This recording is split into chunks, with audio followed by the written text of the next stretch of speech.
Hello guys, welcome back to this video. இந்த வீடியோல நம்ம getting started with Cloud Shell and G Cloud இந்த lab எப்படி complete பண்றதுன்னு தான் பார்க்க போறோம். Let's go into this video.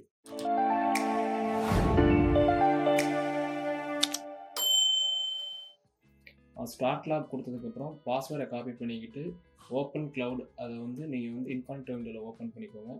Open பண்ணோன்னே ஆட்டோமேட்டிக்காக உங்களுக்கு யூசர் நேம் காமிச்சிடும். நெக்ஸ்ட் கொடுத்து தென் நீங்கள் காப்பி பண்ண பாஸ்வேர்டை இங்கே பெஸ்ட் பண்ணி நெக்ஸ்ட் கொடுத்துக்கோங்க. இதில் ஐ அண்டர்ஸ்டாண்ட் கிளிக் பண்ணி ஓப்பன் பண்ணிக்கோங்க. தென் லோட் ஆகி வந்தோன்னே ஒரு சில பர்மிஷன்ஸ் கேட்கும், அதுக்கு அளவு கொடுத்துக்கோங்க. ஐ அக்ரி அண்ட் கண்டினியூ கொடுத்துக்கோங்க. தென் அந்த டெர்மினலை கிளிக் பண்ணி ஓப்பன் பண்ணிங்கன்னா உங்களுக்கு இதை மாதிரி கீழே ஒரு டேப் ஒன்று ஓப்பன் ஆகும். அந்த டேப்பில் கண்டினியூ கொடுத்துக்கோங்க.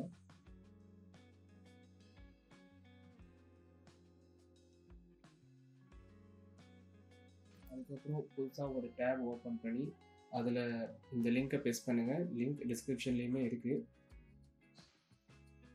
அதில் இந்த எக்ஸ்போர்ட் ஜோன் அப்படிங்கிறத காப்பி பண்ணிக்கோங்க. தென் இங்கே வந்து ஃபஸ்ட் கான்ஃபிகரில் போயிட்டு இங்கே வந்து உங்களோட ஜோன் போட்டிருக்கோம், அதையும் காப்பி பண்ணிக்கோங்க.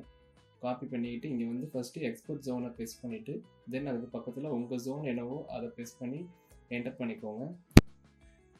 தென் அவங்க GitHub டேபுக்கு போயிட்டு அதில் செகண்டாக ஒன்று இருக்கிறத காப்பி பண்ணி இங்கே பேஸ்ட் பண்ணி என்டர் பண்ணிங்கன்னா ஒர்க் முடிஞ்சிருச்சு. இது கொஞ்சம் டைம் எடுத்துக்கும். ஆத்தரைஸ் கேட்குறது கிளிக் பண்ணிக்கோங்க. இது கொஞ்சம் டைம் எடுத்துக்கும். இது லோட் ஆனோன்னா உங்களுக்கு இந்த லேப் கம்ப்ளீட் ஆகிடும். நீங்கள் போயிட்டு அங்கே செக் பண்ணீங்க அப்படின்னா கம்ப்ளீட்டட்னு வந்துடும். இப்போ செக் பண்ணுவோம் இருங்க. Okay, check my progress. Okay, first one முடிஞ்சிச்சு. Second one check my progress. Second ஒன்றும் கம்ப்ளீட் ஆகிடுச்சு.